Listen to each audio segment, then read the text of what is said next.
بسم اللہ الرحمن الرحیم۔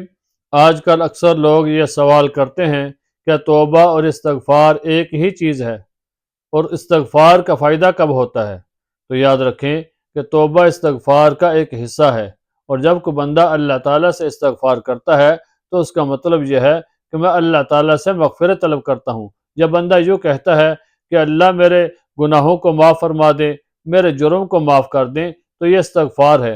اور توبہ کہ تین چیزوں کے مجموعے کا نام ہے، یا یوں سمجھیں کہ توبہ کے تین ارکان ہیں۔ پہلا یہ ہے کہ جس گناہ کے اندر ملوث ہے اس گناہ کو چھوڑ دے۔ نمبر دو، کہ جو گناہ کیا ہے اس کے اوپر ندامت ہو، شرمندگی ہو کہ مجھے یہ گناہ نہیں کرنا چاہیے تھا، مجھے رسول اللہ صلی اللہ علیہ وسلم کے حکم کی نافرمانی نہیں کرنی چاہیے تھی، مجھے اللہ تعالیٰ کے حکم کی نافرمانی نہیں کرنی چاہیے تھی، اس گناہ کے اوپر ندامت اور شرمندگی ہو۔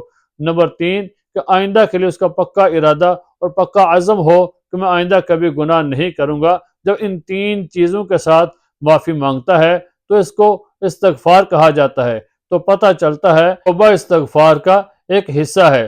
تو استغفار کا صحیح معنوں میں فائدہ تب ہی ہوگا جب اس کے ساتھ توبہ ہوگی۔ تو جب بھی اللہ تعالیٰ سے استغفار کریں، پوری توجہ کے ساتھ استغفار کریں کہ جو آپ الفاظ بول رہے ہیں ان کے اوپر بھی غور کریں کہ آپ کیا اللہ تعالیٰ سے مانگ رہے ہیں۔ اللہ تعالیٰ کے سامنے توبہ کریں۔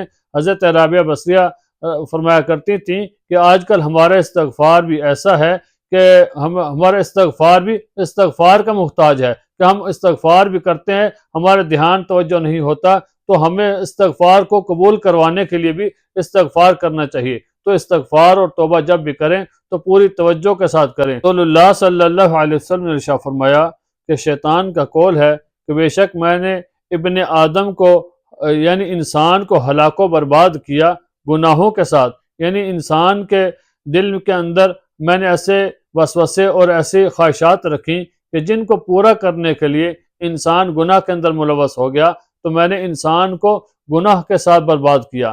لیکن انسان نے میرے ساتھ کیا کیا کہ انسان نے مجھے ہلاک کیا استغفار کے ساتھ اور کلمے کے ساتھ۔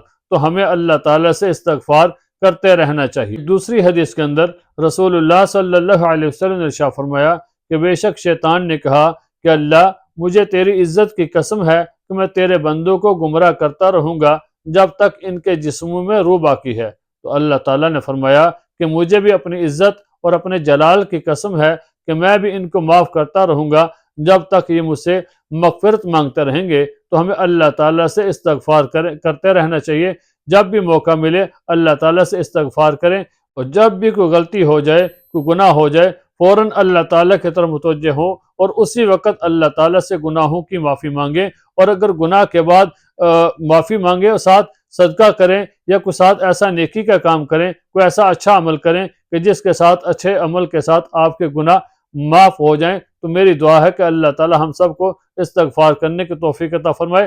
استغفار کا فائدہ تب ہی ہوتا ہے جب ساتھ انسان توبہ کرتا ہے اپنے گناہوں سے۔ تو اللہ تعالی ہم سب کو گناہوں سے توبہ کرنے کی توفیق عطا فرمائے اور صحیح معنوں کے اندر ہمیں استغفار کرنے کی توفیق عطا فرمائے۔